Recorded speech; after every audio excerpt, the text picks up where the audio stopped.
आयुष्यातला नवीन दिवस, गोव्याची जमीन, गोव्याची पार्श्वभूमी. एक असं वाटतं की माणसाने स्वतःला रिलॅक्स करण्यासाठी काय काय करायला पाहिजे. त्यात सगळ्यात महत्त्वाची गोष्ट म्हणजे तुम्ही ट्रिप केली पाहिजे. त्या ट्रिपमध्ये तुम्ही दिवसाचे सगळे प्रहर अनुभवले पाहिजे. दुर्दैवाने काय होतं, काही लोक नाईट पार्टी ओरिएंटेड असतात, काही लोक सकाळी उठून पार बीचवर व्यायाम करायला जाणारी लोक असतात. माझं स्वतःचं असं मत आहे की तुम्ही तुमचं शेड्यूल इतकं व्यवस्थित आखलं पाहिजे की आपले जितके प्रहर आहेत ते प्रत्येक प्रहर आपण एनर्जेटिक पद्धतीत त्या भूमीवर एन्जॉय केले पाहिजे. प्रत्येक वेळेचा, प्रत्येक प्रहराचा वातावरणामधला फरक निश्चितच वेगळा असतो आणि ते तुमच्या मनावर, तुमच्यावर अतिशय पॉझिटिव्ह पद्धतीत इम्पॅक्ट करून तुम्हाला एनर्जेटिक बनवत असतात. गरज आहे ना आपल्याला ट्रिपला जायची, पण त्याशिवाय आपण रिलॅक्स आणि रिफिल होऊ शकत नाही.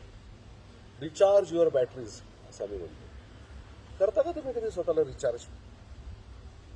ट्रिपला जाऊन ट्रिपमध्ये सुद्धा असलेल्या लोकांबरोबर एन्जॉय करून त्याचमध्ये स्वतःला थोडंसं वेगळं काढून एकटं फिरून निसर्गाचा आस्वाद आपण घेतात. मित्रांनो, सगळ्यात महत्त्वाची गोष्ट असते, तुम्हाला तो क्षण आनंदी ठेवण्यासाठी कष्ट करायला लागत असतील तर मग मनात तुम्ही आनंदी नाही आहात किंवा वातावरण तुम्हाला आनंदी करत नाही.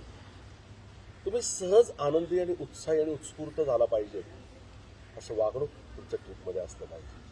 मी हेच केलं की मला आनंद मिळतो, मी ते केलं की मला नाही जमत. अरे, मनातल्या ह्या भिंती तोडून टाका. मस्त वाटतं कधी कधी नुसतंच एकटं बसताना, कधी कधी मस्त वाटतं सगळ्या लोकांबरोबर डिस्कोमध्ये नाचताना, कधी कधी मस्त वाटतं रूममध्ये आपल्या मित्रांबरोबर पत्ते खेळताना, स्विमिंग टँकमध्ये डुबताना, स्विमिंग टँकमध्ये बॉल घेऊन वॉटर पोलो खेळताना, किंवा काही नुसतं वॉकला सकाळी 4:30 पावणे 5ला उठून बाहेर पडताना, किंवा रात्री 11 वाजता समुद्र किनाऱ्यावर लाटा जेव्हा दगडांवर मस्त नाद निर्माण करत असतात तेव्हा त्याच्या शेजारी बसून ते ऐकताना. देतो का आपण वेळ तो आपल्यासाठी? घेतो का आनंद आपल्या पंचेंद्रियातनं आपल्यापर्यंत? दिसणारा नवीन निसर्ग डोळ्यांना सुखावत असतो. पक्ष्यांचा किलबिलाट तुमच्या कानाद्वारे तुमच्या मेंदूला रुजवत असतो. आणि सगळ्यात महत्त्वाचं, वातावरणात असलेलं आता सकाळचं मस्त टेम्परेचर शरीराला सुखकारक करत असते. किंवा समुद्रातला पाण्याचा स्पर्श अख्खं गात्र रोमांचित करत असतो. मित्रांनो, मस्त क्युसी वेगळे खायला मिळतात, जिभेचे चोचले मेंदूपर्यंत जाऊन पोचतात. सुंदर येणारा असा वास एखाद्या डिशचा तुम्हाला प्रज्वलित करत असतो. पंचेंद्रियांना काय लागतं? पंचेंद्रियांच्या तुमच्या आवडी तुमच्या लक्षात आल्या पाहिजेत आणि त्या पंचेंद्रियांच्या आवडींना तुम्ही निकोप पद्धतीत जोपासलं पाहिजे.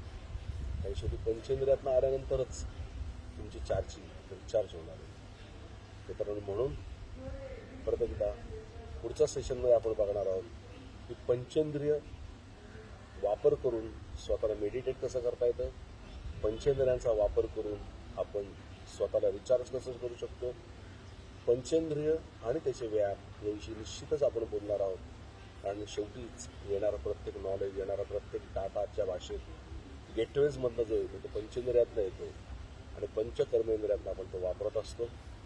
भेटूयात निश्चित गोव्याच्या पार्श्वभूमीवर.